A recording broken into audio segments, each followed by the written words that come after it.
ٹھیک، اور اس کے تعلق سے جو روایت ہے وہ اوس بن اوس رضی اللہ عنہ فرماتے ہیں اور کہتے ہیں، یہ ابو داؤد کی روایت ہے، جمعے کے دن تمہارا بہترین دنوں میں سے، جمعے کا دن تمہارے بہترین دنوں میں سے، لہٰذا اس دن مجھ پر بکثرت درود بھیجا کرو کیونکہ تمہارا درود مجھ پر پیش کیا جاتا ہے۔ اس دن مجھ پر بکثرت درود بھیجا کرو کیونکہ تمہارا درود مجھ پر پیش کیا جاتا ہے۔ کیونکہ دوسری ایک حدیث میں تفصیلی الفاظ ہیں کہ ایسے اللہ نے مقرب فرشتے رکھے ہیں، جب مجھ پر درود بھیجا تو اس کو جمع کر لیتے ہیں اور وہ مجھ پر پیش کرتے ہیں۔ غائب کی بات ہے، کچھ علماء لکھتے ہیں غائب میں پیش ہوتا ہے اور کچھ لکھتے ہیں روز قیامت وہ پیش کر دیں گے۔ یہ فزیکل پریزنس میں پیش ہونے والی بات نہیں ہے، لیکن یہاں چلیے آگے بڑھتے ہیں۔ تو مجھ پر پیش کیا تھا، تو خوب کثرت سے نبی اکرم صلی اللہ علیہ وسلم پہ ہم درود بھیجیں۔ امام بحقی نے ایک روایت میں یہ الفاظ نقل کیے، وہ یہ ہے، جمعرات اور جمعے کے دن مجھ پر بکثرت درود بھیجا کرو۔ جمعرات سے مراد جمعے کی رات سے لے کر جمعہ خاتمے تک مجھ پر بکثرت درود بھیجا کرو، مطلب جیسی تھرسڈے کی مغرب ہوتی ہے، جمعرات جس کو ہم بولتے ہیں اس کی مغرب ہوتی ہے، کثرت سے نبی اکرم صلی اللہ علیہ وسلم پہ درود بھیجنا چاہیے۔ ابن قیم الجوزی رحمہ اللہ کثرت سے درود نبی اکرم صلی اللہ علیہ وسلم پر جمعے کو خاص طور سے بھیجنے کی فضیلت بیان کرتے ہیں اور اس کی حکمت بیان کرتے فرماتے اور کہتے ہیں، وہ لکھتے ہیں، یہ جو ہے زاد المعاد کی روایت ہے، وہ کہتے ہیں رسول اللہ صلی اللہ علیہ وسلم تمام مخلوق کے سردار ہیں اور جمعہ تمام دنوں کا سردار ہے، اس لیے اس دن درود بھیجنے کی جو خوبی ہے وہ کسی اور دن میں نہیں۔ انسانیت کے سردار پر دنوں کے سردار میں درود بھیجنا جو خصوص اس دن ہے وہ کسی اور دن میں نہیں۔ پھر وہ لکھتے ہیں اس میں ایک اور حکمت بھی ہے کہ امت نے دنیا و آخرت میں جو بھی بھلائیاں پائی ہے وہ صرف آپ صلی اللہ علیہ وسلم کی ہاتھ سے پائی ہے، لہٰذا اللہ تعالیٰ نے آپ کی امت کے لیے دنیا و آخرت کی بھلائیاں اکٹھی کر دی، اور انہیں جو سب سے بڑی عزت حاصل ہوگی وہ جمعہ کے روز ہوں گی۔ اس دن وہ انہیں جنت میں ان کے گھر میں اور ان کے محلات کی طرف بھیجے گا، جب وہ جنت میں داخل ہوں گے تو یہ ان کے لیے مزید جزا کا دن ہوگا اور یہ ان کے لیے دنیا کی عید کا دن ہے۔ اس دن اللہ تعالیٰ ان کے تمام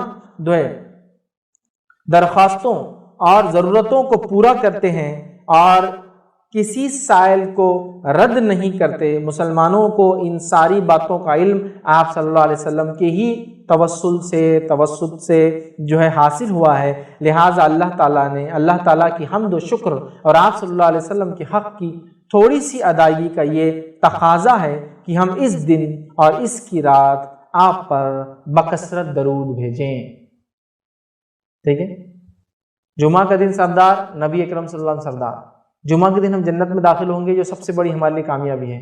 یہ تمام کا راستہ جنت کا نبی اکرم صلی اللہ علیہ وسلم کے وسیلے سے ہم کو ملا، لہٰذا یہ ضروری ہے کہ اس دن نبی اکرم صلی اللہ علیہ وسلم نے کثرت سے درود بھیجا جائے۔ یہ اس کا ایک چھوٹا سا میں نے جز دیا جو میں نے پڑھا، بڑی حکمت ہے اس کے پیچھے۔ تو کثرت سے نبی اکرم صلی اللہ علیہ وسلم پر جمعہ کے دن درود بھیجنا چاہیے۔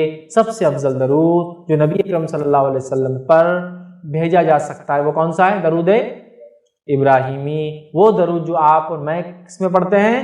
نماز میں۔ تو آپ دوسرے درود اگر آپ کو علم ہو نہ ہو تو چھوڑ دیں، یہ سب سے اچھا درود ہے جو نماز میں ہم پڑھتے ہیں۔ کثرت سے یہ درود پڑھ کے نبی اکرم صلی اللہ علیہ وسلم کو کریں، اور جب آپ پڑھتے ہیں تو خود بخود نبی اکرم صلی اللہ علیہ وسلم تک پہنچا دیا جاتا ہے، یا فرشتے حاضر ہوتے ہیں جو ایسے درودوں کو لے کر نبی کے پاس پہنچا دیتے ہیں یا دیں گے، یاد رکھیں جو بھی ہے، کیونکہ غائب کا معاملہ کیسے ہوتا ہے واللہ عالم۔ ٹھیک ہے، تو بہرحال ہمیں کثرت سے درود بھیجنا چاہیے۔ تو یہ چند باتیں تھیں جو اہم نکات تھے جو میں نے مناسب سمجھے آپ کے سامنے جمعہ کے تعلق سے رکھوں، تاکہ اس کی فضیلت، اس کی قدر، اس کی منزلت، اس کی عظمت ہمارے دلوں میں، ہماری نسلوں میں، ہمارے جو ہے انسانوں میں، مسلمانوں میں جاگیں، اور اس دن کو صرف ہم چھٹی ملتی ہے تو انجوائے نہ کریں، بلکہ اس دن کو جبکہ ہم کو چھٹی اگر مل رہی ہے تو ڈبل فائدہ اٹھائیں اس دن کا، وہ اس اعتبار سے فائدہ اٹھائیں کہ اس دن ہم خوب زیادہ سے زیادہ اچھے اعمال کریں، وہ سارے اعمال کریں جو کتاب و سنت نے بتایا ہے۔ یاد رکھیں جمعے کی نماز کا خاص اہتمام کریں، کبھی نہ اس کو چھوڑیں، کثرت سے درود بھیجیں، سورۃ الکہف کی تلاوت کریں، یاد رکھیے۔ اسی طرح اس کے اندر ایک گھڑی ہے، اس گھڑی کو پانے کی کوشش کریں تاکہ ہماری دعائیں قبول ہوں۔ اس کے علاوہ بھی آپ پورے جمعہ میں دعا مانگ سکتے ہیں، پورے جمعہ میں استغفار ہو تو عام باتیں کبھی بھی کر سکتے ہیں، جمعہ چونکہ افضل ہے تو بہرحال اس میں بھی کر سکتے ہیں، تو ہمیں یہ کام کرنا چاہیے تاکہ انشاءاللہ عزیز اس جمعے کا صحیح فائدہ اٹھا سکے۔ عورتوں سے بھی گزارش کروں گا اگر انتظام ہو تو ضرور مسجد جائے تاکہ جمعے کی نماز میں حاضر ہو،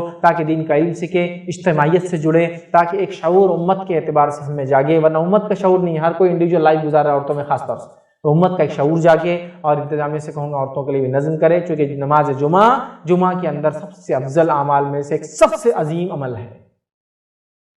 تو نماز جمعہ ہوا، سورۃ الکہف ہوا، دعا کی شکل میں ہوا، نبی پہ درود ہوا، اور کیا کرنا ہے جمعہ کی نماز میں اور کیا نہیں کرنا ہے وہ باتیں بھی دیکھی تاکہ جمعے کا ہم فائدہ اٹھائیں۔ تو اللہ رب العزت سے ہم دعا کرتے رہیں کہ اللہ تعالیٰ ایسی جو فضیلت جو ساعت جو گھڑیاں جو مہینے جو دن جس کو تو نے فضیلت کچھ راتوں کو اور کچھ دن کو دیے، ان دن اور راتوں کی فضیلت اور گھڑیوں کی فائدہ اٹھانے کی ہم کو توفیق عطا فرمائے، چاہے وہ راتوں کی شکل میں، چاہے شب قدر کا معاملہ ہو، یا دن کی شکل میں، چاہے وہ ذی الحجہ کے ابتدائی 10 دن کا معاملہ ہو، یا اسی طرح جو ہے ہفتے کے اندر دنوں کے اعتبار سے جمعے کا معاملہ ہو، یا مہینوں کے اعتبار سے رمضان کا معاملہ ہو، اللہ ہمیں توفیق دے کہ ان دن رات اور مہینوں اور جو ہے ساعت اور گھڑیوں کا جو ہم فائدہ اٹھا سکے یا اللہ۔ اور اللہ تبارک تعالیٰ سے آپ دعا کرے کثرت سے کہ اللہ ہمیں ان دنوں ان گھڑیوں کے فائدے کے ساتھ ساتھ اس چیز کی توفیق دے کہ ہم گناہ کبیرہ سے ہم بچتے رہے، کیونکہ گناہ کبیرہ سے بچنا بھی بے انتہا بہرحال ضروری ہے، ورنہ پھر وہ اعمال جو صغائر کو مٹاتے ہیں وہ تو کریں گے لیکن کبائر ہونے کی وجہ سے پھر یاد رکھیے صغیرہ بھی مٹتے نہیں ہیں، تو لہٰذا ہم اس سے بچتے رہیں۔ تو جمعہ کے دن کو غنیمت جانتے ہیں، اس کا ہم صحیح فائدہ اٹھائیں۔ اللہ سے آخر میں دعا کروں گا اللہ سبحانہ تعالیٰ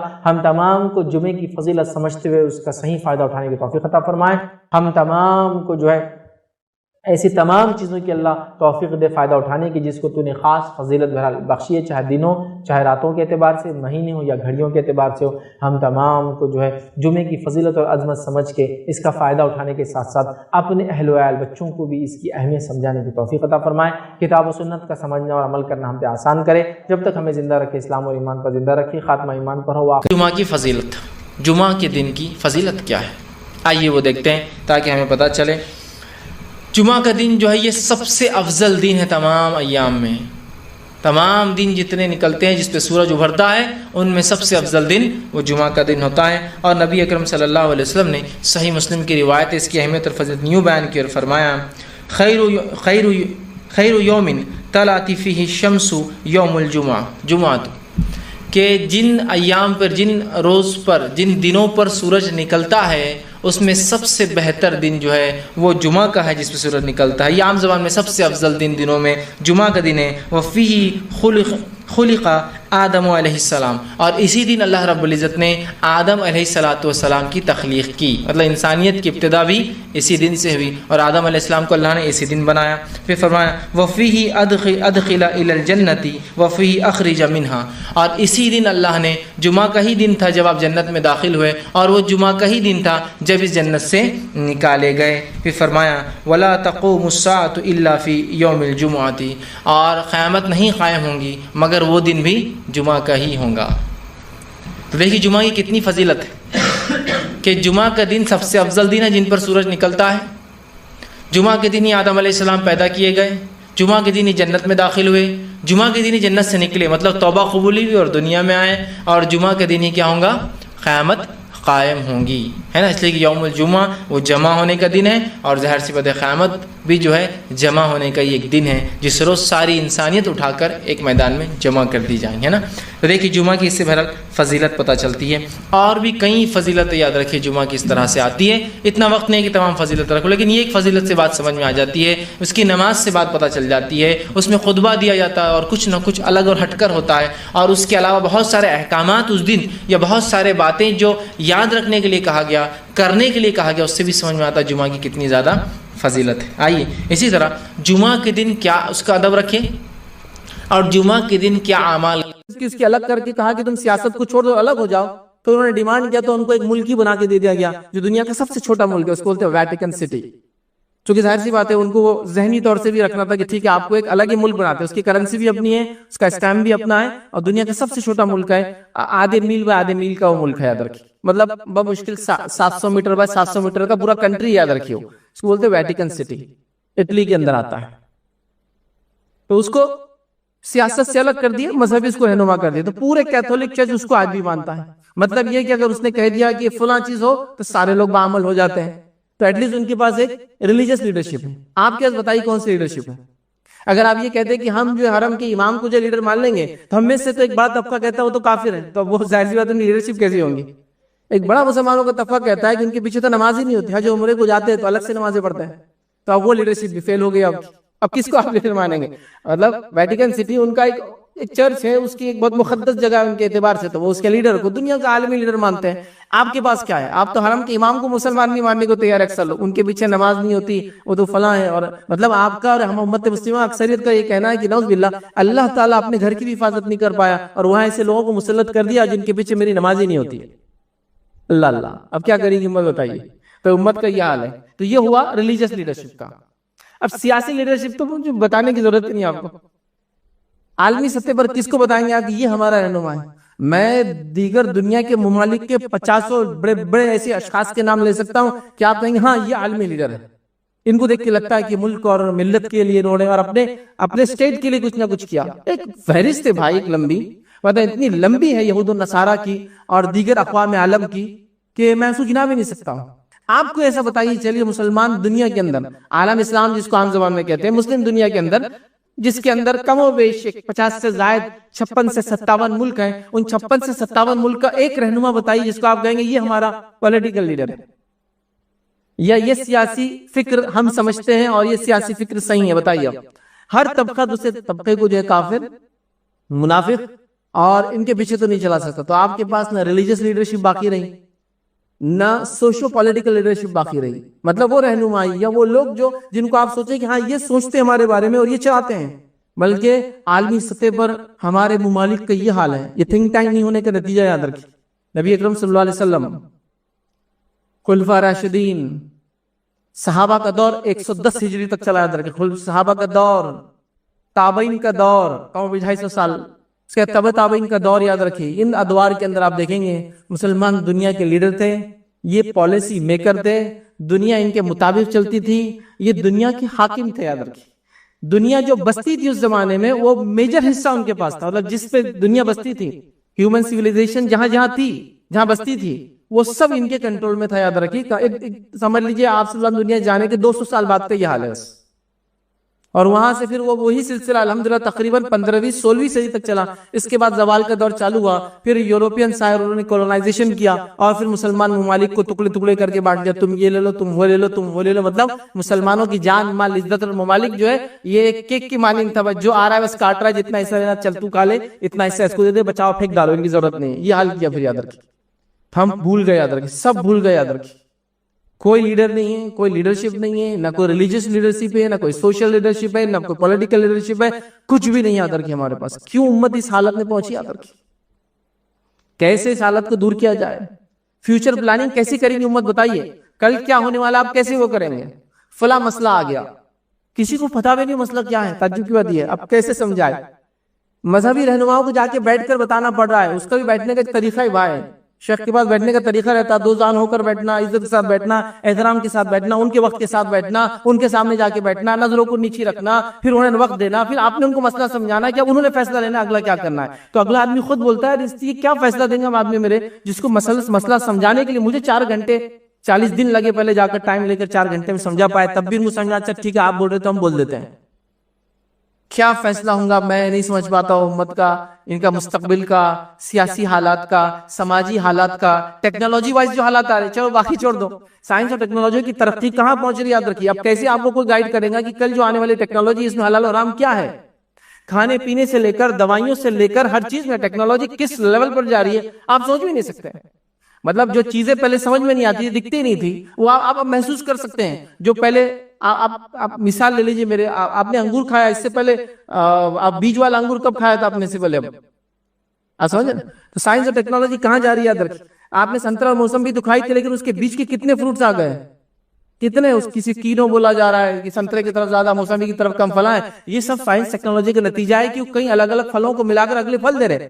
اب نیکسٹ پلاننگ یہ کہ کئی جانوروں کو ملا کر اگلی نسل تیار کریں گے, جو جانور کھائیں گے نہیں کھائیں گے ہم. پھر پھلوں میں اور سبزیوں میں تو ٹھیک ہے ساری چیزیں حلال ہے ہمارے لیے, لیکن باقی دیگر جانوروں کے اندر تو حلال حرام کا مسئلہ ہے نا, کہ فلاں جانور سے فلاں کراس کر کے ہم فلاں بنائیں گے. جینیٹیکل انجینئرنگ جس کو کہتے ہیں, کس لیول پر جا رہی ہو. تو اگلا کیا کریں گے 10 سال بعد جو چیزیں آئیں گی, آپ سمجھ رہے ہیں. مطلب ایسی چیزیں آنا چالو ہو گئی ہیں. مطلب آپ جیسا پہلے لکڑی استعمال کرتے تھے تو لکڑی کی آپ کوئی چیز بنائیں گے, پلین لیول بنائیں گے, لگائیں گے, وہ ٹائم تو پلائی ووڈ بول کی چیز آ گئی تھی. لکڑی کو لے کے کمپنی میں پروسیس کر کے ایسی پلین تختے بنا دیے جا رہے تھے کہ آپ جیسے کاٹو اور بنا لو. تو آپ کو پتا ہے آج کل گوشت اور میٹ میں بھی ہوتا ہے, مطلب مختلف جانور گوشت لے کے اس کو چٹکا کر مارکیٹ میں بیچا جاتا ہے, اس کو جیلیٹن بولتے ہیں, یاد رکھیں. مطلب ایسا ہے کہ آپ جتنے سائز کا میٹ چاہے اتنے سائز کا آپ کو مل جائے گا, اور آپ وہ کہہ رہے تھے کیا یہ شرن, کیا اس کی حکم ہوگا. ابھی آپ کو لگ رہا بہت دور ہے, 10 سال بعد ان چیزوں کو آپ بکتے ہوئے نظر آئیں گے آپ کو مارکیٹ میں. پھر ہمارا مسئلہ کیا ہوگا, کون ہم کو جواب دیں گا؟ دواؤں کے اندر فلاں ادویات میں فلاں چیزیں مل, کون بتائیں گا امت کو؟ کوئی گائیڈنس ہی نہیں کہ فیوچر کیا ہونے والا امت کا, کون بتائیں گا؟ کوئی تیاری نہیں امت کی, یاد رکھیں. نہ بتانے والوں کو علم ہے, نہ سمجھنے والے شعور حاصل کریں. مطلب جہاں کچھ لوگ ہیں بھی جن کے پاس وہ صلاحیت ہے, وہ لیڈرشپ ہے, وہ سمجھا سکتے ہیں, خواہ ان کے پیچھے چلنے کو تیار نہیں. مسئلہ یہ بھی ہے کیونکہ ہر آدمی کہہ رہا ہے میرے سے زیادہ ہوشیار تو دنیا میں موجود نہیں ہے کوئی. کیسے ہوگا امت کا, یاد رکھیے. اب اس کے بعد جب لیڈرشپ ختم ہو گئی, یاد رکھیے تھنک ٹینک نہیں رہا ہمارے پاس, انٹلیکچوئلس ہمارے پاس نہیں رہے, ان لوگوں نے آرگنائزیشن کریٹ نہیں کی, تو ہمارے پاس کوئی پالیسی نہیں رہی. یاد رکھیے کہ ہم کیسے جئیں گے, کیا کریں گے, کیا کھائیں گے, کب کھائیں گے, کب نہیں کھائیں گے, کیا پڑھیں گے, کیا نہیں پڑھیں گے, کہاں بچوں کو ڈالیں گے, کہاں نہیں ڈالیں گے, کیا چیز حلال ہوگی اور کیا چیز حرام ہوگی, مستقبل میں آنے والی سائنس ٹیکنالوجی میں کیا ہم لیں گے اور کیا ہم نہیں لیں گے, کیسے ہم کریں گے, کیسے ہم نہیں کریں گے. ماضی میں, پاسٹ میں علماء نے, ہمارے دینی طبقے نے, بہت ایڈوانس لوگ تھے, یاد رکھیے, مسائل کو لکھا جو فیوچر میں آ سکتے ہیں. لکھا انہوں نے اس چیز کو, ایسا ہو سکتا ہے فیوچر میں, تو کیا کریں گے امت. مطلب وہ جب تھے اس سے 500 سال پہلے کا سوچ رہے تھے کہ اگلا ایسا ہو تو ہم کیا کریں گے. آج ہمارا حل یہ ہے کہ ابھی جس حالت سے ہم گزر رہے ہیں اس سے بھی 50 سال پرانی باتیں کی جا رہی ہیں. جمعہ کا خطبہ ایک طرح سے ایک پلیٹ فارم ہے جس کے ذریعے آپ اپنی جدید یا مسائل یا حالات کو پیش کر سکتے ہیں. ان حالات میں بھی آپ دیکھیے لوگ 5 منٹ کا عربی خطبہ پڑھتے ہیں, اور اس میں بھی کبھی اگر ایسا پڑھتے, یاد رکھیے کہ وہ عثمانی خلافت کے دور میں لکھے ہوئے خطبے ہیں جس میں آخری عثمانی خلیفاؤں کے نام کے ساتھ پڑھتے ہیں. اور آج بھی ایسا پڑھتے ہیں کہ اللہ ان کو قائم رکھے اور دائم رکھے. خلافت ختم ہو کے 100 سال ہو چکے ہیں اور آج بھی وہ خطبہ پڑھا جا رہا ہے کہ اللہ عثمانی خلیفہ کو قائم رکھے اور دائم رکھے جو جا چکے دنیا سے. مطلب خطبہ اتنا پرانا ہے, پہلے خطبہ خلیفہ کے نام سے لکھوائے جاتے تھے یا حکمراں جو تھے ان کے نام سے لکھائے جاتے تھے, سمجھ رہے ہیں. تو لہٰذا وہ خطبے 100 ایئرز بیک جو دیے جاتے تھے آج پڑھے جا رہے ہیں. تو امت اب اگلی گائیڈنس کیسے حاصل کریں گے بتائیے, کیسے وہ رہنمائی حاصل کریں گے. اور تعجب خیز بات کیا ہے معلوم, تعجب خیز بات کیا ہے, جو لوگ عربی خطبے کے علاوہ اردو خطبہ دینے کے قائل نہیں, تعجب خیز بات یہ ہے کہ ان کے مسلک کے اندر عربی کے علاوہ دیگر زبان میں اذان دینا بھی جائز ہے. تو خطبہ کیوں نہیں ہو سکتا دیگر زبان میں بتائیے. فارسی میں اذان جائز ہے, تو ہم تو کہہ رہے ہیں اردو میں صرف خطبہ دینا ہے, تو نہیں, خطبہ جائز نہیں. لیکن چونکہ خطبے سے لوگ سمجھنا شروع کر دیں گے, سمجھیں گے تو پھر مسائل پیدا ہوں گے. تو پھر بولو امت کو کچھ عربی سنا دو 5-10 منٹ, کوئی مسئلہ ایک بتا دو کہ بھائی فلاں مہینہ چل رہا ہے, اس مہینے میں روزے رکھے, زکات دے, حج کرے, فلاں کرے, فلاں, ہو گیا ختم. ٹھیک ہے, یہ تو تھا ہمارا ریلیجس معاملہ, دینی معاملہ ہوگا. لیکن جس دنیا سے گزر رہے ہیں وہ تو ہم کو بول رہے کہ فلاں چیز نہیں ہوگی, تمہاری شہریت چھین جائیں گی, تو اب میں اس مسئلے میں کیا کروں. وہ تو بول رہے فلاں چیز آپ کو لینا, کھانا, پینا اور فلاں چیز کرنا ضروری ہے. کیا میرے دین کے اندر یہ اجازت ہے کہ میں چیز کھاؤں, پیوں, لگاؤں؟ میں اس کے بارے میں کیا کروں گا؟ کون سولوشن دے گا, کون ریپرزینٹ کرے گا, کون آگے بڑھ کر بات کرے گا؟ حالات دیکھیے اب کیا ہو چکی ہے. مطلب کس حالت میں ہم آ چکے ہیں. اور سسٹمیٹیکلی امت کو جو مس گائیڈ کیا گیا ہے, سسٹمیٹیکلی امت سے ذمہ دار اور ایسے لوگ جو باشعور باعقل تھے ان کو ختم کیا گیا ہے, ان کو ہٹایا گیا, یاد رکھیے. اور امت اس حالت میں آ چکی, یاد رکھیے کہ آج ان کو پتہ نہیں ہے کہ کیا کرنا ہے, جس کے نتیجے میں کیا ہو رہا ہے معلوم آپ کو, قتل اور غارت گری, لوٹ مار عام ہو چکی. یاد رکھیے امت مسلمہ کی عزتوں کی, جان اور مال کی. آپ ذرا سوچو, کبھی خالی سوچو, کوئی ایک آدمی آتا ہے ایک رات, اور ایک آزاد ملک, آزاد انسانیت اس میں بس رہی کروڑوں کی تعداد میں, اور ایک رات میں اس ملک کو غلام بنا لیتا ہے, اور امت خالی دیکھ رہی ہے, ہم کو کیا لینا دینا اس. اب میں کتنی مثالیں دوں آپ کے سامنے, کیا بتاؤں, چونکہ کوئی گائیڈ کرنے والا نہیں امت.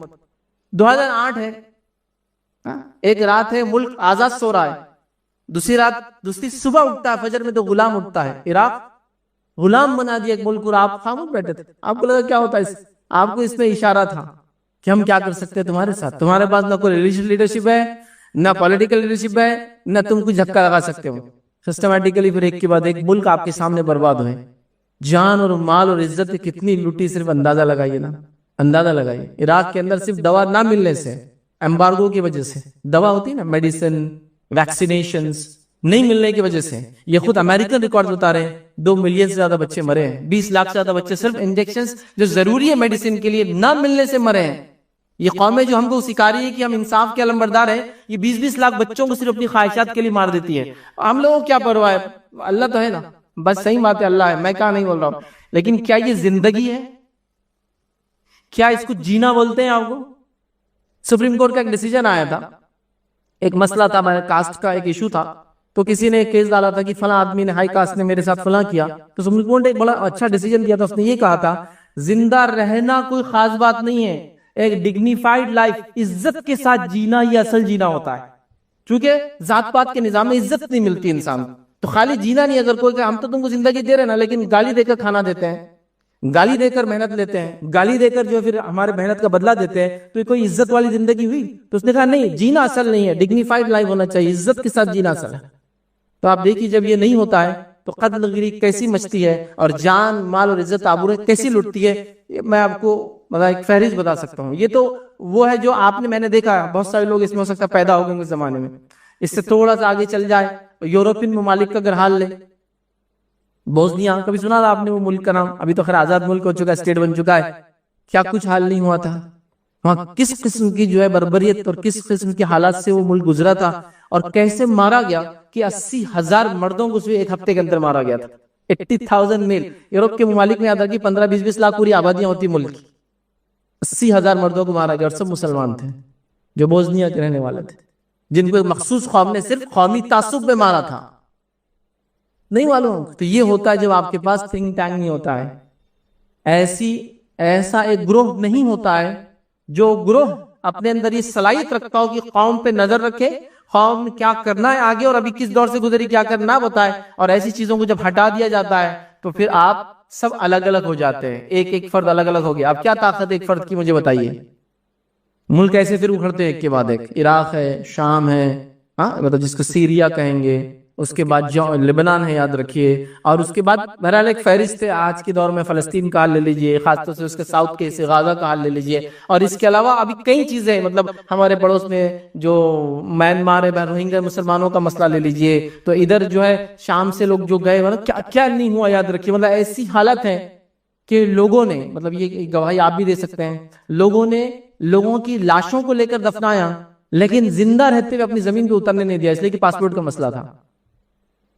ساحلوں سے جا کے کشتیاں ٹکرائی ہے لوگوں کی جو اپنے ظلم سے بچنے کے لیے بھاگے ہیں. شام سے لے کے یورپ بھاگے لوگ, کہاں کہاں جا کے نہیں ٹکرائے, کن کن ممالک پہ جا کے ان کی کشتیاں ٹکرائی. ان چھوٹے چھوٹے بچوں کی تصویر آپ نے دیکھی ہوگی جو ساحلوں کے اوپر جو ہے جیسے کچرا آ کر بکھرا ہوتا نا, ان کی لاشیں پڑی, دیکھا آپ نے. سمجھ رہے آپ؟ ایک چیز جو آپ نے چھوڑ دی, مشورہ, مشاورت. اسی لیے مشاورت کمیٹیاں ہوتی تھی پہلے, یاد ہے آپ, مشاورت بولتے تھے اس کو. وہ مشورہ دیتی تھی, وہ رائے دیتی تھی, قوم اور ملت کیا کریں گی. اب سب ختم ہو چکا ہے, یاد رکھیے, سب ختم ہو چکا ہے. اور امت اس بارے میں نہ سوچنے کو تیار ہے, نہ آگے کی کوئی پلاننگ وہ اور بھی رکھتی ہے. اب بتائیے جب یہ نہیں ہوں گے تو انٹلیکچوئل ریوائول کیسے ہوگا, مطلب آنے والے جدید مسائل کو کیسے حل کریں گے, اسکالرلی ریسرچ کیسی ہوں گی, مطلب ہم لوگ اب اسلامک اسٹڈیز کے اعتبار سے آگے کی چیزوں کو کیسے انالائز کر پائیں گے, پولیٹیکل فارمولیشنز کیسے بنیں گے, مطلب سیاسی اعتبار سے اپنا دبدبہ قائم رکھنے کے لیے قوم کیا کرے, کون ان کو بتائیں گا؟ کوئی بھی نہیں ہوگا, یاد رکھیے. انٹرفیت ڈائلاگز بند ہو گئے, یاد رکھیے کہ قومی قوموں سے بات کرے. آج آپ کس سے بات کریں گے جب ایک قوم میں نفرت بھری آپ کے خلاف, اور وہ آپ کو ختم کر دینا چاہتی اس ملک سے. کوئی تو ایک کمیٹی ہوتی ہے جو جا کے بات کرے کہ آئیے انٹلیکچوئل لیول پہ ہم ڈسکشن, ڈسکورس, ڈائلاگ اور ڈیبیٹ تو نہیں کہیں, سمپوزیم اور سیمینار رکھتے ہیں, آپس میں ڈسکس کرتے ہیں بھائی کہ تمہارے پاس بھی ہیومن ویلیوز کیا ہے, ہمارے پاس بھی کیا ہے, کیا آپ کا مذہب اس کی اجازت دیتا ہے, اور کیا میرے مذہب میں جو الزام لگا جا رہا ہے ایسا ہے, کیا کریں گے آپ بتائیے. کوئی سسٹم آپ کے پاس نہیں رہے گا. سوشل ریفارمز کیسے لائیں گی قوم, کیسے تبدیلی لائیں گی قوم, کیسے چینج لائیں گی اپنے اندر اور سماج کے اندر, بتائیے آپ. کوئی گائیڈ کرنے والا نہیں. آپ کو جو بیٹر لگتا ہے آپ کریں, ان کو جو اچھا لگتا ہے یہ کریں, مجھے جو اچھا لگتا ہے میں کر رہا ہوں, ان کو جو اچھا لگتا ہے وہ کر رہا. سب اپنے اپنے راستے میں چل رہے, یاد رکھیے.